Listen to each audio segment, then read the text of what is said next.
রাধারানীর চরণে শতকোটি প্রণাম। আমার আজকের নিবেদন, আমরা ভগবানের কাছে প্রার্থনা করব কেন? আমাদের মনে সারাদিনে প্রায় 30,000-এর বেশি বিচার আসে। তার মধ্যে কিছু বিচার ভালো, কিছু বিচার খারাপ। আমরা যদি আমাদের ভালো বিচারগুলোকে জাগিয়ে রাখতে পারি, তাহলে কিন্তু আমাদের খারাপ বিচারগুলো আস্তে আস্তে লুপ্ত হয়ে যাবে। এই ভালো বিচার, সেটাকে জাগিয়ে রাখার জন্য আমাদের ভগবানকে প্রার্থনা করতে হবে। আমাদের ভগবানের কাছে প্রার্থনা জানাতে হবে।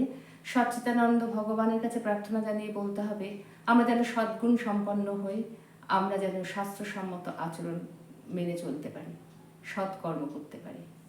সেই জন্য আমাদেরকে সবসময় ভগবানের কাছে প্রার্থনা করতে হবে। এটি হচ্ছে আমাদের প্রথম উপকারিতা। একটা ছোট্ট সুন্দর গল্পের মাধ্যমে বলা যায় যে, ধরুন দুটো কুকুর লড়াই করছে, একটি শক্তিশালী পুষ্ট এবং একটি কুকুর রুগ্ন।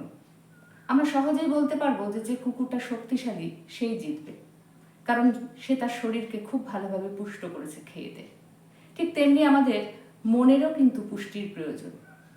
আমরা যে আমাদের মনকে যত ভালোভাবে পুষ্টি দিতে পারবো, আমরা কিন্তু তত ভালো বিচারগুলোকে জাগিয়ে তুলতে পারবো। এই পুষ্টি কোথা থেকে আসবে? মনের পুষ্টি আসে আধ্যাত্মিক ভাবনা, চিন্তা, সাধন, ভজন, নাম, জপ এবং সর্বোপরি এবং সর্বপ্রধান ভগবানের কাছে প্রার্থনার মাধ্যমে। তাই প্রার্থনা অতি আবশ্যক। প্রার্থনা করলে যে কাজটা অতি অসম্ভব বলে মনে হয়, সেটাও খুব সহজে এবং তাড়াতাড়ি হয়ে যায়। কারণ তখন আমাদের নিজস্ব শক্তি, আমাদের চেষ্টা এবং তার সঙ্গে ভগবানের কাছে যে প্রার্থনা করলাম, তার একটা ভগবানের যে শক্তি, সেটা মিলিত হয়ে অসম্ভব কাজটাকে খুব সহজে আমরা সম্পন্ন করতে পারি। ধরুন আমি এই বোলপুরে আছি, বোলপুর থেকে কলকাতা যাব। আমি খুব পরিশ্রম করে পায়ে হেঁটে যাত্রা শুরু করলাম। কিন্তু আমি যদি কোনো বাহনের সাহায্য নিই, ট্রেন, গাড়ি বা এরোপ্লেন, আমি খুব তাড়াতাড়ি কিন্তু কলকাতায় পৌঁছে যাব।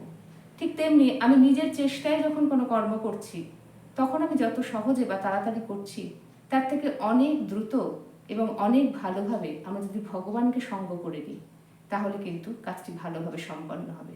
সেটির জন্য আমাদের ভগবানের কাছে প্রার্থনার প্রয়োজন। প্রার্থনা করলে আমাদের মধ্যে নির্ভয়তা আসে।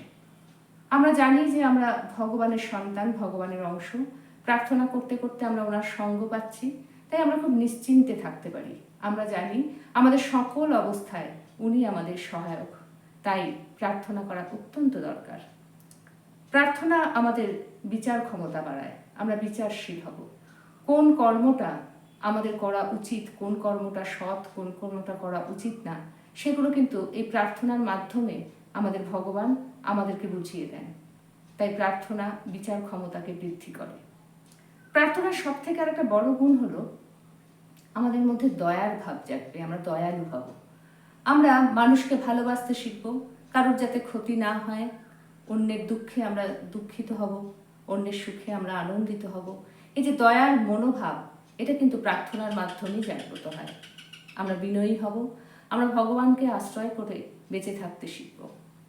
প্রার্থনার আরেকটা সব থেকে বড় যেটা বড় গুণ, সেটা হচ্ছে ভগবান কখনো অহংকারী মানুষ বা অহংকারকে প্রশ্রয় দেন না। প্রার্থনা কিন্তু অহংকারকে হ্রাস করে। আমরা যত ভগবানের কাছে প্রার্থনা করব, আমরা ভগবানেরই অংশ, তো তাই ওনার গুণগুলো আমাদের মধ্যেও রয়েছে। আমরা যত প্রার্থনা করব, তত আমাদের মধ্যে থেকে অহংকার আস্তে আস্তে দূরে চলে যাবে। আমরা নিজেই শ্রেষ্ঠ আর সকলেই আমাদের থেকে খারাপ, এটা আমরা কিন্তু কখনো মনে আনবো না। আমরা সকলকেই শ্রেষ্ঠ হিসেবে দেখব। যেমন আমরা বলতে পারি যে আইসক্রিমের স্থান হচ্ছে ডিপ ফ্রিজে। এবার যদি আমরা তাকে বাইরে নিয়ে আসি আইসক্রিমটিকে, তাহলে স্বাভাবিক তাপমাত্রায় আইসক্রিমটা গলতে থাকবে। ঠিক তেমনি আমাদের মনের মধ্যে যে তাপমাত্রা থাকা উচিত, সেটা কিন্তু যদি ঠিকঠাক থাকে, তার মানে আমাদের অহংকার পুষ্ট হয়নি। আর যদি মনের তাপমাত্রা বেড়ে যায়, বুঝতে হবে আমাদের অহংকার পুষ্ট হয়েছে। তাই অহংকারকে দূর করতে গেলে আমাদের ভগবানের কাছে প্রার্থনা করতে হবে।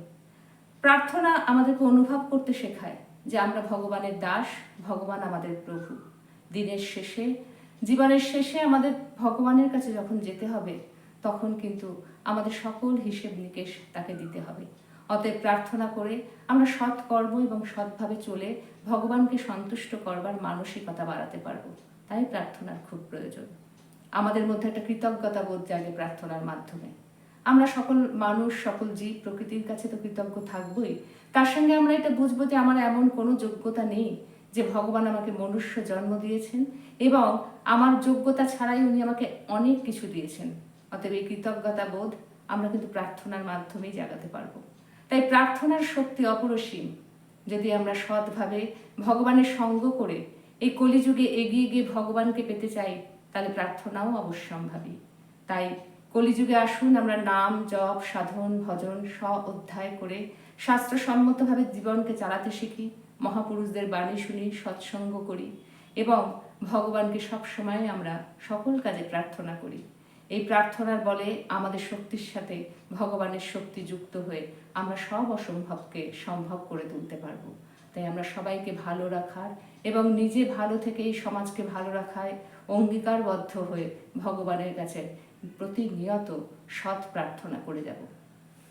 রাধে রাধে।